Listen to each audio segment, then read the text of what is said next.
Jangan lupa untuk subscribe YouTube channel Metro TV News dan nyalakan notifikasinya.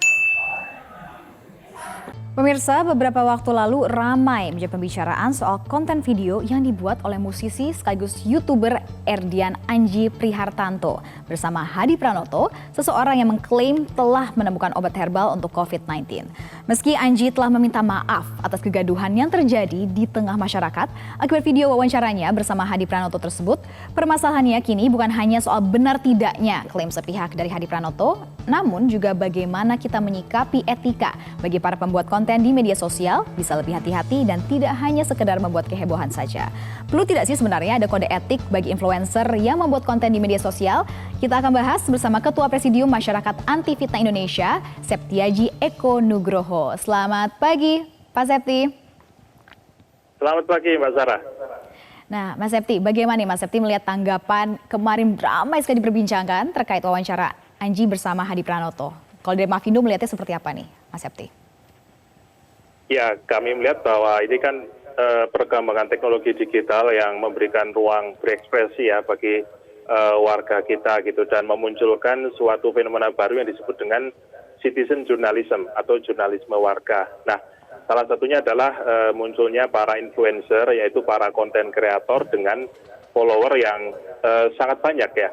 Jadi kalau kita lihat di landscape media sosial ataupun juga konten situs-situs yang menyediakan konten sharing ya seperti YouTube gitu, itu mereka punya jangkauan yang juga sangat luar biasa besar. Sebagai contoh, misalnya di YouTube itu yang memiliki subscriber terbanyak itu adalah para orang-orang, para netizen, para influencer. Sebagai contoh misalnya ada Atta Halilintar dari Ricis dengan 20 juta subscriber, itu di atas lembaga-lembaga media ataupun juga tokoh-tokoh publik. Sebagai contoh, Presiden Jokowi itu sekitar 2 juta subscribernya. Kemudian kalau Pak Anies Baswedan itu 50 ribuan. Media-media seperti Metro TV, saya lihat itu ada sekitar di 2 juta. Jadi saya rasa ini penting untuk kita bicarakan ketika para influencer ini mereka mengambil peran untuk menyuarakan kebebasan berpendapat gitu ya melalui teknologi ini. Tapi kebebasan berpendapat di kita ini kan bukan kebebasan berpendapat yang sebebas-bebasnya, tetapi kebebasan berpendapat yang bertanggung jawab. Bertanggung jawab ya Mas Septi. Nah Mas Septi dikatakan bahwa untuk mereka yang memiliki subscribers tertinggi adalah para influencer. Tapi apakah trust masyarakat terhadap influencer tersebut juga tinggi nggak sih kalau Mavindo melihatnya? Karena kan pasti banyak yang mungkin memfollow mereka hanya untuk entertainment belaka atau untuk hal-hal yang menghibur saja. Tetapi untuk trust saat mereka berwawancara atau memposisikan diri mereka sebagai citizen journalism, apakah sama trust mereka terhadap media-media konvensional lainnya? Ya, tentu saja sangat bervariasi. Kalau dibilang bagaimana trust-nya, bisa jadi trust untuk mengambil informasi, masyarakat lebih percaya kepada media-media pers gitu.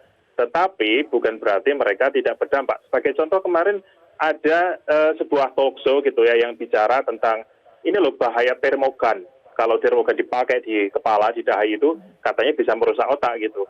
Dalam hitungan 1-2 hari sebenarnya sudah ada klarifikasi bahwa itu adalah informasi salah gitu. Dan itu bisa membuat penanganan wabah pandemi ini terganggu. Tetapi faktanya sampai hari ini kami masih melihat cukup banyak laporan dari teman-teman di daerah yang petugas itu tidak menembak di dahi tetapi menembak di lengan. Ya, itu artinya apa? Bahwa ada sebagian masyarakat dan tidak sedikit yang mereka juga percaya terhadap konten-konten yang muncul dari para influencer itu. Nah, ini sebabnya teman-teman para influencer ini perlu dibekali dengan kode etik gitu ya, karena kalau kita lihat peran mereka sebagai citizen journalism itu kan setidaknya tidak jauh beda lah dengan apa yang seharusnya dilakukan oleh para jurnalis yang memiliki kode etik jurnalistik yang kuat gitu ya.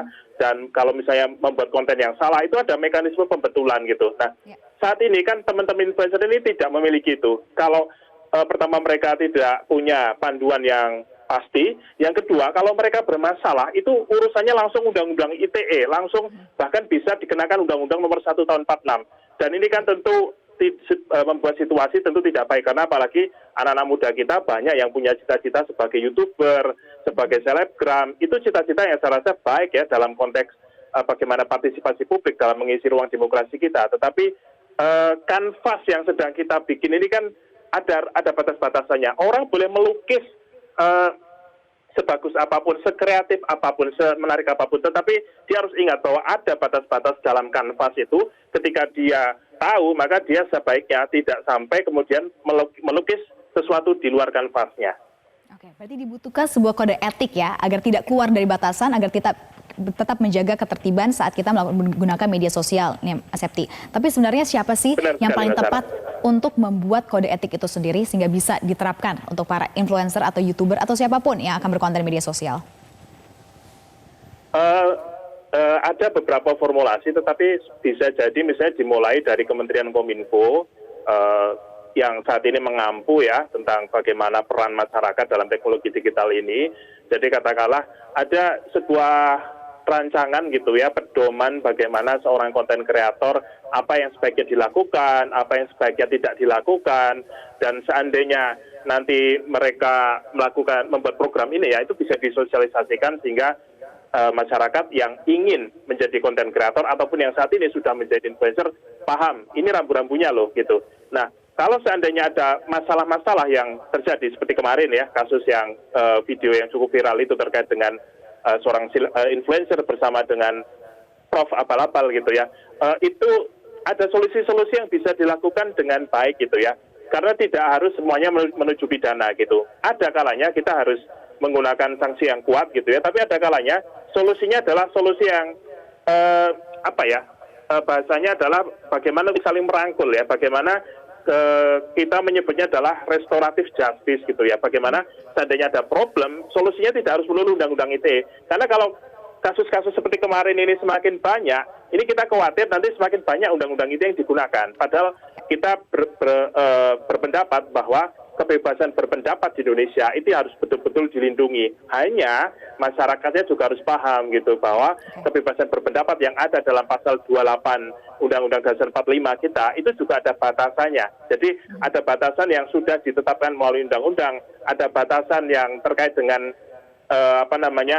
isu-isu yang perlu diperhatikan oleh masyarakat, tidak boleh menyebarkan berita bohong, tidak boleh menyebarkan provokasi gitu. Dan yang penting lagi adalah ketika kita bicara di konteks seperti krisis saat ini, yaitu apa? Pandemi. Nah, teman-teman influencer bisa membantu negara saat ini sebenarnya, bukan malah justru membuat keruh situasi penanganan pandemi ini. Jadi misalnya, saat ini misalnya masyarakat ini banyak nih yang nggak patuh gitu ya terhadap protokol kesehatan yang dibuat oleh pemerintah.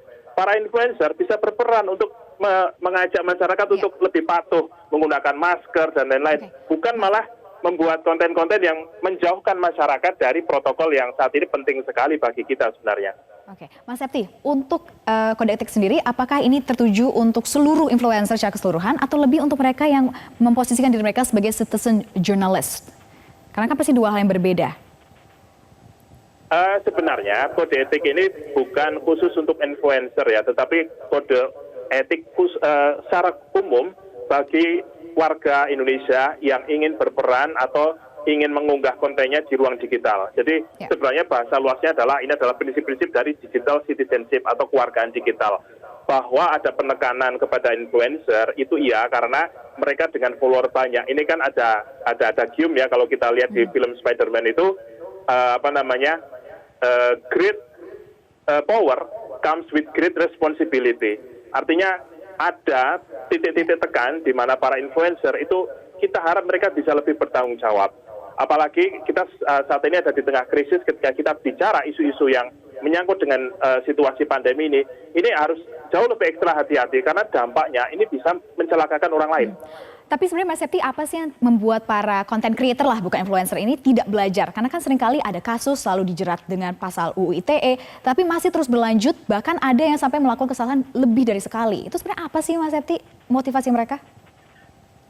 Ya, saya rasa begini. Pertama kan kita bisa jadi ada di suatu fase di mana perkembangan teknologi sangat cepat, kita sudah menggunakannya secara langsung, tapi kita belum belajar dengan benar tentang bagaimana how to-nya, bagaimana supaya tidak terdampak dari pengaruh negatif dari teknologi itu.